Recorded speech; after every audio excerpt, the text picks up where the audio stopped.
Cordial saludo, soy Isabel María Gómez Gaviria y en esta oportunidad voy a compartir con ustedes cuáles son las fases para elaborar un proyecto de gestión educacional que atienda a las necesidades y a las problemáticas de la comunidad. Para iniciar, debemos compartir que un proyecto de gestión educacional es una herramienta que coadyuva en la transformación permanente de la calidad educativa. ¿Qué significa esto? Que las comunidades necesitan identificar cuáles son sus necesidades básicas de aprendizaje, pero bajo la premisa de conocerse a sí mismo, de conocer el contexto y de delimitar cada uno de los procesos que están involucrados en el desenvolvimiento de el servicio educativo que prestan. Por ello es importante que de todos los factores que inciden en la calidad de la educación se tenga en cuenta el conocimiento de la comunidad y sobre todo de la gestión del currículo para poder mantener o proveer una coherencia, una concordancia tanto con lo que se quiere, con lo que se hace y con lo que se tiene en el presente, ¿no? Y así proyectarse hacia la mejora. En este camino de conocimiento y de delimitación de las necesidades básicas de aprendizaje, tenemos como herramienta para la investigación las fases de identificación que inician con el diagnóstico situacional. Este se constituye en una de los primeros pasos para determinar cuáles son las características de la población de objeto de estudio o de intervención.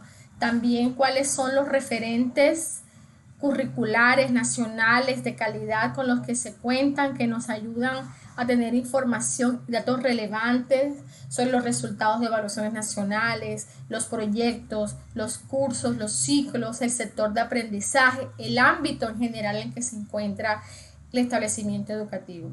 Y también reflexionar acerca de cuáles son las restricciones y oportunidades que vive la escuela en la realidad y cuáles son sus proyecciones futuras.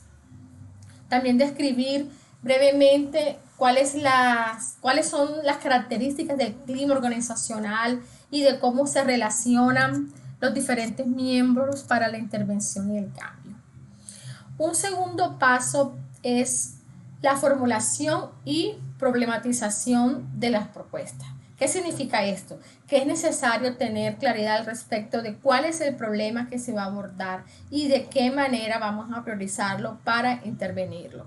Y en esta definición de problema se entiende que la escuela es un ente en el que se dan procesos y que muchos de estos procesos pueden ser insatisfactorios debido a la incongruencia entre las metas y los productos, ¿no? O los resultados. Entonces vale la pena preguntarnos cuál es la diferencia entre el estado presente de la situación del establecimiento educativo y hasta dónde se quiere llegar en un futuro deseado.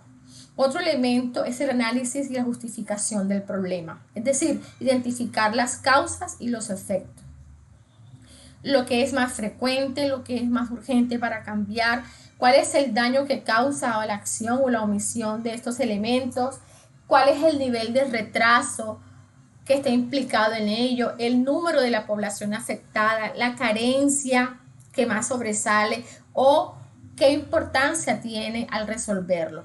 Entonces se formula el problema central en términos de la carencia y se construye un árbol de problemas que evidencia las causas y los efectos centrales.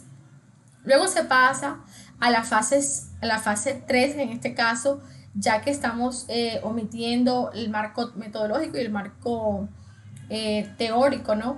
Que es la fase de los fines y propósitos del proyecto. Esta fase consiste en determinar cuál es la finalidad y el objetivo, no solamente general, sino también específico que se quiere afrontar y que está relacionado con la pregunta ¿para qué se quiere resolver el problema? En los específicos se busca determinar cuáles son los logros que se estarían proyectando y cuáles son los pasos y los resultados esperados. Luego se establecen las metas o indicadores, es decir, cuánto se quiere lograr en el proceso de gestión educativa, qué resultados esperamos, cuánto determinamos la cantidad, cuán positivo puede ser el cambio para establecer la calidad y cuándo establecer el periodo y el espacio, ¿no? Que es donde delimitar el lugar. Entonces las propuestas del árbol de problemas se va a convertir entonces en una elaboración de objetivos usando la técnica para declarar los medios y los fines. La siguiente fase es el establecimiento de estrategias y acciones, es decir, cómo se va a hacer. Y se inicia con la descripción de la estrategia del proyecto curricular o del proyecto pedagógico o del proyecto de institución global, que busca cómo está definida, cómo están organizadas el conjunto de actividades y las acciones que se planean hacer para lograr los objetivos. La estrategia puede estar compuesta de diferentes acciones según el logro de los objetivos, tanto el objetivo general como los objetivos específicos. Y las actividades están referidas a qué, es decir, cuál es la actividad, para qué, cuál es el sentido de esa actividad, para quiénes, cuáles son los protagonistas o qué población está dirigida y con quiénes, es decir, con qué miembros de la comunidad y específicamente también cómo, con qué modalidades de organización se va a hacer y con qué medios. Y por supuesto la determinación del tiempo, que sería el cuándo y cómo se van a desarrollar la secuencia de acciones. Otro punto es el diseño de material metodológico y la elaboración de instrumentos. Es muy importante porque se busca que estos recursos sean eficaces y sean eficientes en el uso tanto de los materiales como del tiempo, ¿no? Y además esta determinación también tiene mucho de incidencia en el éxito, ya que según la pertinencia de los instrumentos y de los recursos se van a lograr mejores resultados. Por supuesto, también en el plan de acción o de elaboración de un proyecto educativo se tiene en cuenta un cronograma en el cual se establecen las estrategias, las actividades adecuadas, se enuncia cuáles son los materiales didácticos que se van a emplear y se elabora la trayectoria o el mapa, por decirlo así, de estas actividades. Otra fase es la fase de los recursos, es decir, con qué se va a hacer. Esta parte posibilita que se determinen y establezcan los medios y los recursos con que se cuentan. Los recursos pueden ser humanos y materiales o también pueden ser dados con lo que se tiene y con lo que se necesita para desarrollar el proyecto. Y por supuesto se deben tener claros cuáles son los rubros de recursos financieros y cuáles son las redes de apoyo con las que se cuenta para llevar a cabo las actividades. Las propuestas deben establecerse a partir de un listado de recursos y en el caso de los recursos humanos, especificar cuáles son los perfiles que se requieren y cuáles son las responsabilidades de cada perfil. Y una siguiente fase es la fase de evaluación en la cual se dispone de información para ir realimentando, monitoreando y haciéndole seguimiento a la implementación y a la ejecución del proyecto. Todos en aras de mirar hasta qué punto los objetivos se van cumpliendo y hasta qué punto se puede considerar exitoso el proyecto.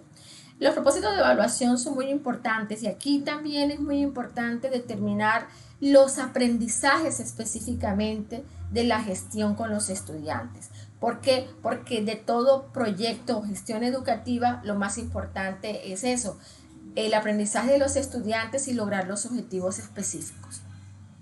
En este punto de la evaluación tenemos indicadores que vienen siendo aquellos indicios que nos van dando luces con respecto de cómo va el ambiente social, el ambiente de la relación entre los elementos del proyecto y se presenta con creatividad la iniciativa. Luego tenemos otro paso que son los procedimientos, instrumentos y la determinación de cuáles son los agentes evaluadores, es decir, quiénes son esos individuos que se van a encargar de determinar la calidad de las fases, el establecimiento del plan de evaluación del proyecto y todos los elementos señalados anteriormente. Y por último tenemos la fase de impacto esperado, que es donde se formula, implementa y evalúa el proyecto. En consecuencia, es el punto donde se determina hasta qué punto las áreas internas y las áreas externas tuvieron impacto con las acciones desarrolladas por el proyecto. Entonces se identifican las posibles áreas o ámbitos de impacto del proyecto y se evalúan los niveles de impacto generando los instrumentos pertinentes. Cada una de estas fases de elaboración de un proyecto educativo tiene como finalidad que la educación tenga calidad y que los usuarios que son la razón de ser de toda comprensión de la realidad sean beneficiados con un proceso de transformación que los lleve a ser exitosos, a ser progresivos en su vida individual y también en su vida social. Entonces cerramos este espacio diciendo que el papel de los educadores, así como de las personas inmersas en un proceso de gestión curricular o de gestión de calidad o de gestión de administración del educativo, siempre está supeditado a una visión investigadora, a una visión sistemática y a una visión de planificación intencional. Muchas gracias por la atención y nos vemos en un próximo espacio.